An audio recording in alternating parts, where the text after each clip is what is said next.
မင်္ဂလာပါရှင်သုံးရကန်ထေရပါတချန်နာနေပြီဆိုတော့အဝါရောင်လေးနဲ့ပတ်သက်တဲ့ဒီဇိုင်းလေးကိုပြပေးပါမယ်ရှင်ဒီဒီဇိုင်းလေးကြိုက်တယ်ဆိုရင်နံပါတ်1အနေနဲ့လာပါအဝါရောင်လေးပါရှင်ဝေးဦးအစကန်းကော်ပွင့်လေးတွေကြိုက်တယ်ဆိုရင်တော့ဒီဒီဇိုင်းလေးကိုယူပါရှင်နံပါတ်2ပါ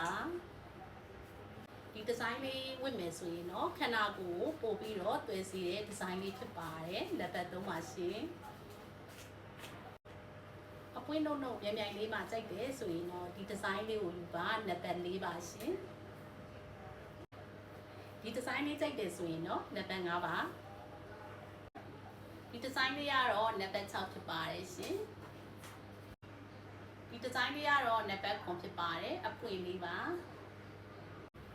ဒီဒီဇိုင်းလေးကတော့ကြိုက်နှစ်သက်တယ်ဆိုရင်နံပါတ်10ပါရှင်တူကာလာဆက်ကလေးပါလှလိုက်တာเนาะဒီအပွင့်ဒီဇိုင်းလေးဆိုရင်ကြိုက်နှစ်သက်တယ်ဆိုရင်နံပါတ်9ပါရှင်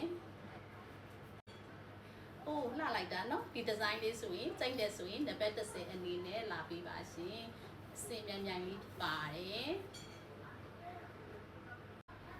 ခုပြသွားတာကတော့9တောင်အပြည့်ပါတယ်နှစ်တရာချီ1ဆက်လေးတွေဖြစ်ပါတယ်ကြိုက်နှစ်သက်တယ်ဆိုရင် TTM message မှာပဲဖြစ်ဖြစ် Viber မှာပဲဖြစ်ဖြစ်သုံးရက်ခန့်နဲ့ပြေမှာပဲဖြစ်ဖြစ်ဝယ်ယူအားပေးနိုင်ပါတယ်ရှင်